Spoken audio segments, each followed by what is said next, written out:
Okay, welcome to the 3.6 notes, and this is a video over motion.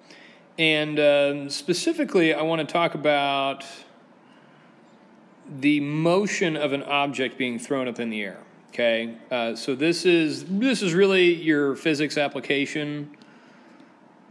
Okay, physics application. When we talk about motion, we're really just talking about the applications of derivatives. And the applications of derivatives, or of calculus, is really just physics, okay? Physics is just applied calculus. So we're going to be talking a lot about physics. And the simplest one that we have, the simplest motion problem, the one that we all understand, is the one where we throw an object in the air and it falls to the ground, okay? And we can model that by the equation y equals negative 4.9 x squared plus 10x plus 5, okay? And I've got these three other equations up here as well, and you'll notice that they're the derivatives of each other, and they all kind of represent the same thing, but we want to talk about what the meaning of these derivatives are and what the information that we can get from them and all that kind of stuff. So the first thing I want to do is stress to you how important this example is, because I can use this problem in this picture, specifically this picture over here, to explain everything in calculus. Okay, I can explain why things happen in calculus giving this example. Okay, something that's concrete that we all understand. So it's important that we know this, and it's important that we can refer back to it, and that hopefully you're writing this down, on every exam from here on out, because we'll have motion problems from here on out on all the exams. So the first thing I want to talk about is my function here, y equals negative 4.9 x squared plus 10x plus 5. This is what we've been showing to model an object being thrown in the air. And so what I want to do is look at the graph of that. Okay, and as we throw an object in the air, we stand at 5 meters, the object reaches a maximum height, and then it starts to fall to the ground. All right, now the other thing that I want to talk about is what's happening to that object as it goes up and it goes down. Okay, so what you should hopefully notice is that when you throw an object in the air, the fastest that it's moving is the point when it leaves your hand. And as it goes up, the object slows down until it stops for just a split second at the very, very top. And then the object starts to fall down to the ground, and then it starts to speed up again. Okay, and these are just things that we've known that have been happening for a very, very long time. So it's nothing that's new for you. It's just that we need to model this with mathematics and use the calculus to explain this stuff, okay? So the first thing I want to do is kind of label what my x-axis is and my y-axis is. So on this problem, I know that my y-axis is measured in meters. Okay, that's measured in height. Okay, in height in meters.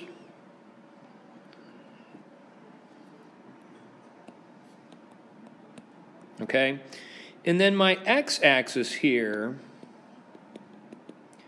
is time in seconds. Okay, so let's go ahead and label that over here.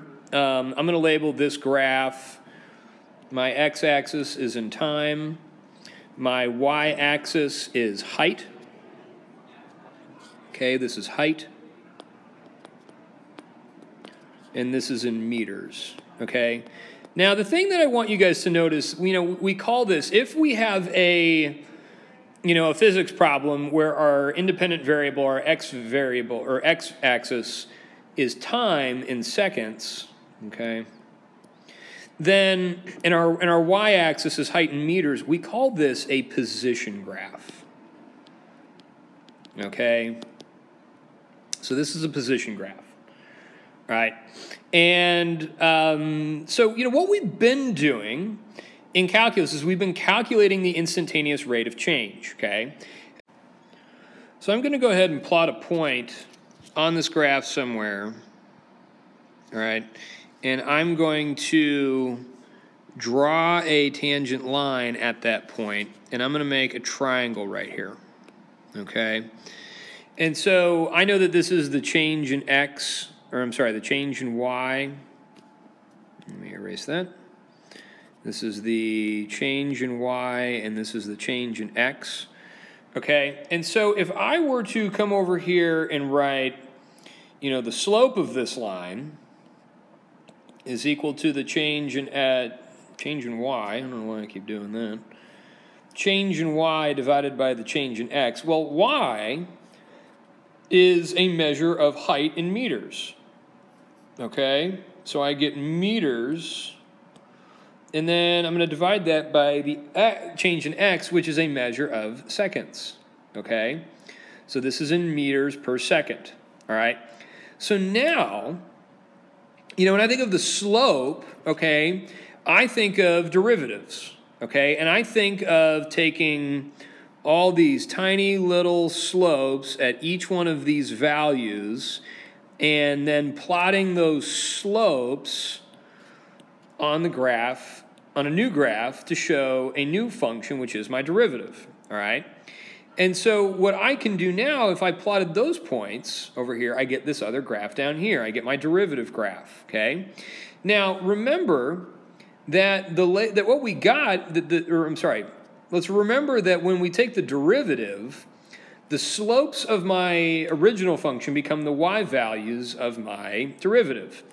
So now the y values here is a measure of velocity, okay? And the reason why I'm saying velocity is because that's the speed of an object with direction, okay? That's a measure of, say, meters per second, okay? Now, that's the y-axis. All right, so my y-axis now, over here, my y-axis is a measure of velocity. And that's in meters per second, okay? My x-axis is still time in seconds, okay? It's still time in seconds, all right? And what I want you to see here is that when we, do this, I want you to notice where my velocity is 0 at. Okay, I'm going to put a point here. Okay, and I know that my velocity is 0. Okay, I want you to write that. All right, the next thing I'm going to do is I'm actually going to take the slope of this line. Okay. And I'm going to measure that as the change in y and the change in x. And so the slope here, all right, this change in y divided by the change in x is really a measure of meters per second, all right, divided by x, which is seconds. Okay, and I should label this as time right there. Okay, and so when I do that, okay, I get this measure of meters per second, which I'm then going to write that as meters over second times 1 over second, which gives me meters per second squared. Okay, and that is a measure of acceleration. Okay, this is acceleration.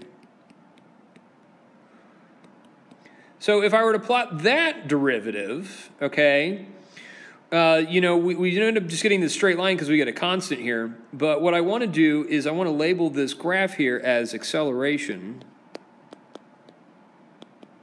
Okay, and that's in meters per second squared. Okay, so my y-axis is a measure of acceleration, accel, and that's in meters per second squared. My x-axis is a measure of time still in seconds.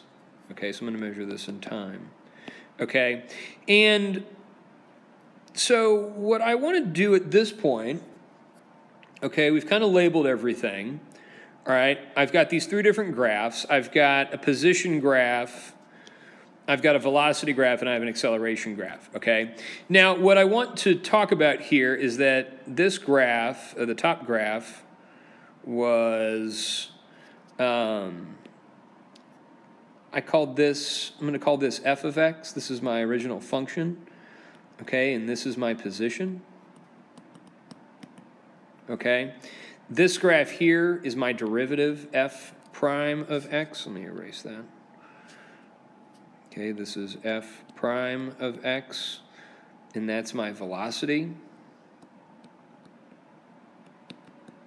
Okay, and then this graph down here is f double prime of x, and this is my acceleration. All right. So, you know, if you have a position function, you can consider that your f of x. If you have a velocity, that's your derivative. And if you have acceleration, that's your second derivative, okay? Now, I do want to talk for a minute about another way about how these graphs are all related to each other.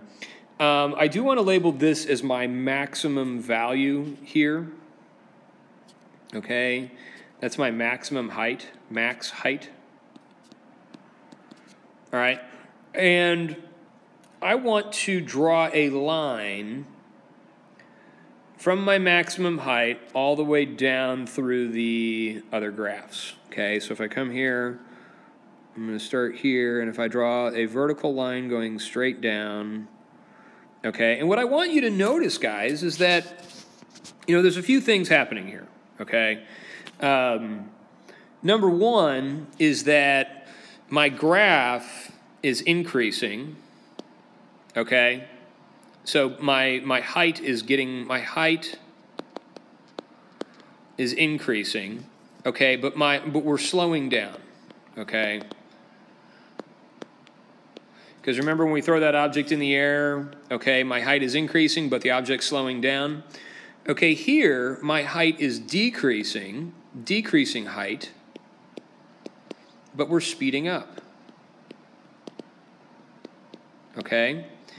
And, you know, when we talk about, you know, what's happening with the velocity, I want you to notice that my velocity is positive, okay, while the object is increasing, the height is increasing, but it's slowing down.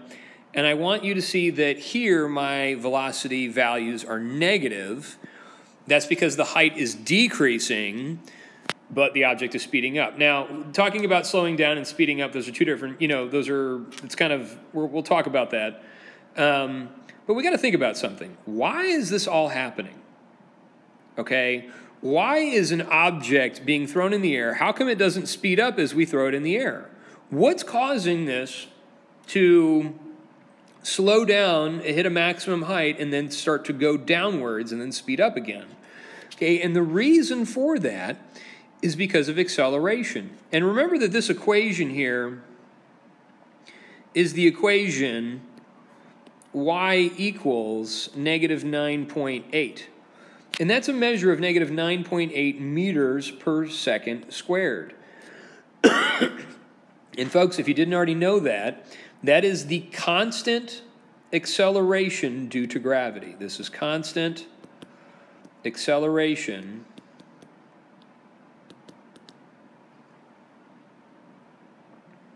okay, due to gravity, okay? And we have everything you know, the reason why we have everything in this world right now is because of gravity. You should really honestly be thankful for gravity, because without it, we wouldn't even be here. So, you know, but that's what we've got, okay? But this whole thing happens because of gravity, okay? If you throw an object in the air, it slows down, but the height increases. It hits a maximum height. That's the same point when my velocity is 0. As we move down again, the object speeds up. So you can show that in the velocity, even though it's negative, okay, it's speeding up, okay? The value of my velocity, those numbers are getting larger, okay? Here, these numbers are getting smaller, so it's slowing down, okay? And it's all happening because of acceleration at a constant negative 9.8 meters per second squared. So, guys, I hope that this video is helpful for you. I hope that, you know, this makes sense and that you're able to apply this. But remember, I can explain everything in calculus using this example, okay? So you will be, I want you to, you know, if you don't understand this video, maybe watch it again, just to understand how we label everything, okay? How we get these slopes, okay? And how we can call this position, velocity, and acceleration. So hope you enjoyed this video, and we will see you soon. Thanks. Bye.